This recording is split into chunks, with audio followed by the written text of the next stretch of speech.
Welcome to I Love This Thing So Fricking Much, a podcast about passion. My name is Sophie Katz, and today I am joined by Colleen, a Disney cast member and animation enthusiast. Welcome to the show, Colleen. Hi, Sophie. It's good to be here. It's great to have you here. So, here's how this works. Colleen will have 3 minutes to talk about something that she loves. This can be a person, place, thing, concept, activity, anything she wants. Our only requirement is that she loves it wholeheartedly and wants to tell us why. Are you ready, Colleen? I guess so. All right. Got my timer here. Now, what do you love so freaking much? I love How to Train Your Dragon. So growing up, I've always been into animation, and mostly I was into Disney. Like, that was my big thing, was I was the Disney girl growing up. So I never really gave How to Train Your Dragon a second thought until college, when I saw a lot about it online. And I was like, all right, I'll give it a shot. And I watched the movie and just instantly, that was it. I fell in love. It's my favorite movie. And there's just so much about this movie to love. Mainly, so the main character, Hiccup, he's very relatable. I feel like he's a lot like me. He's awkward, a little bit of an outcast, and just like, I don't know, awkward. That's all I really wrote down. So he just is a very relatable character. And he forms this relationship with the dragon, Toothless. So in the movies, it definitely differs a lot from the books. I didn't read the books until after I had seen the movie, and I definitely like the movie a little bit more, but the books are still pretty good as well. Oh boy, I'm blanking. So in the movies, there's 3 of them. The first one is definitely by far my favorite, and it's about this bond that Hiccup forms with the dragon Toothless that he binds. And oh my gosh, why can't I think? It's fine. I wrote down so many notes and doing great. Okay, moving on. Dragons, lots of them in the movie. Obviously, Toothless is the best of the dragons. He's the Night Fury. He's supposed to be this mean, vicious dragon, and he's really just a giant cat. Cats are amazing. But other breeds in the movies, there's the monstrous nightmare, there's the hideous zippleback. My favorite breed are going to be the changelings. They can blend in to anything around them. They're like chameleons. You don't really see them in the movies. They only exist in the series. There's a TV show as well. I believe it was called Riders of Berk, and then they did Defenders of Berk, and then a couple other ones as well. I think it was on Netflix for a while. I don't know if it still is. The series was decent. I like it, but I love the movies a lot more. Another aspect about the movies that I liked is the relationship between Hiccup and Astrid. So the movie isn't supposed to be a romantic movie. It's about a boy and his dragon, but there is a romance that forms. Hiccup and Astrid grow close after Astrid discovers Toothless, and Hiccup says that he wants to keep the dragon's nest a secret that they found. The Vikings have been searching for this dragon nest since the Vikings have settled there, because the dragons are a scourge on the Vikings. And he wants to keep that nest a secret to protect Toothless, his pet dragon. Go ahead and finish your thought. Yeah, go ahead and finish your thought.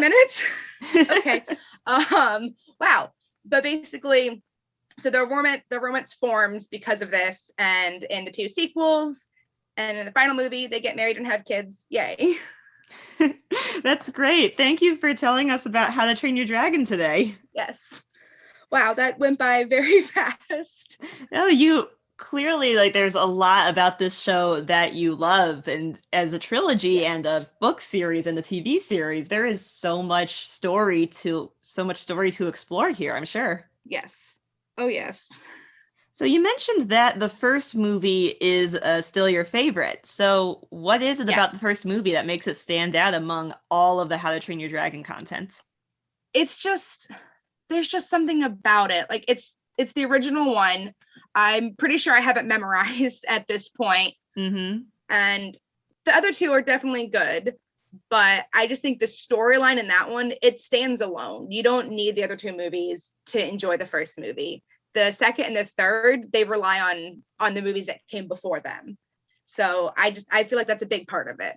You mentioned that you have it practically memorized. Are there any favorite lines or jokes or scenes that stand out to you? There's the part, why? Of course, I'm put under pressure and I can't think now. Oh, I know.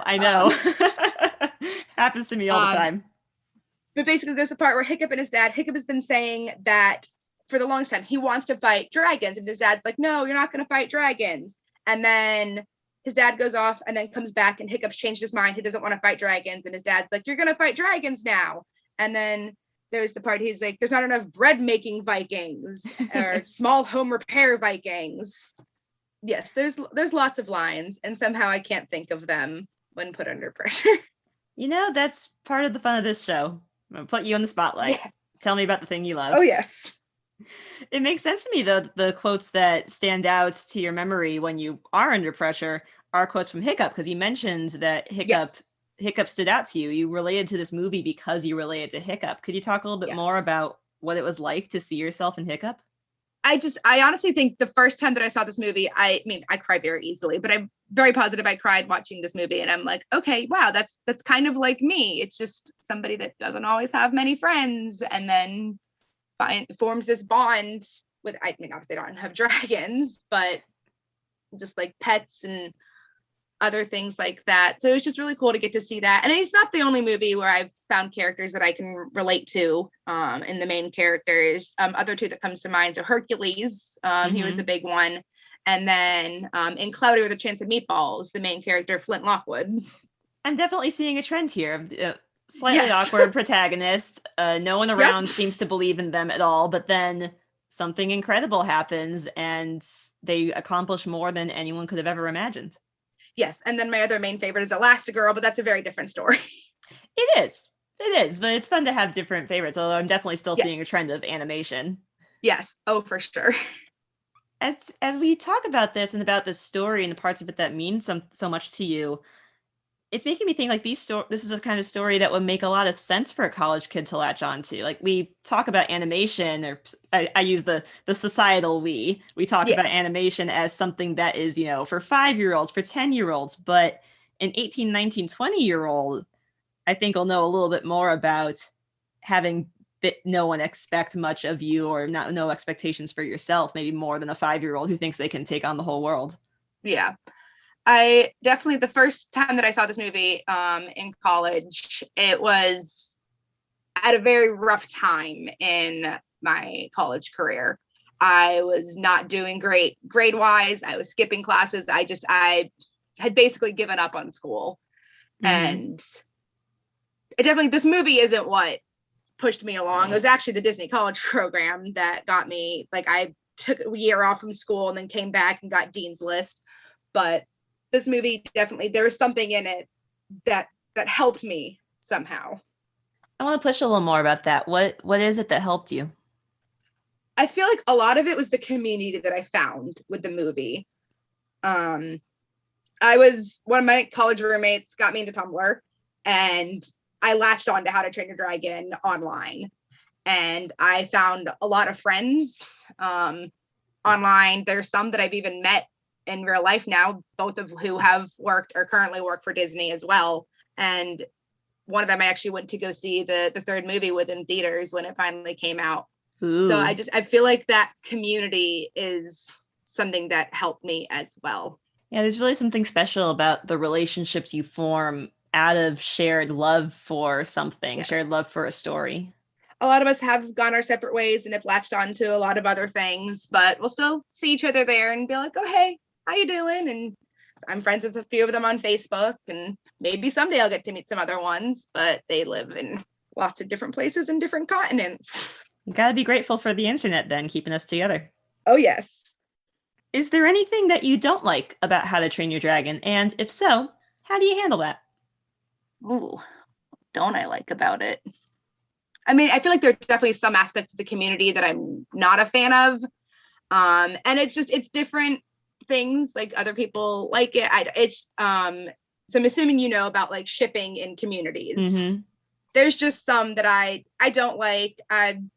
That's just not for me. But if that's what you like, great. You did mention that the romantic relationship in the movie was there, but it wasn't your favorite thing about the story.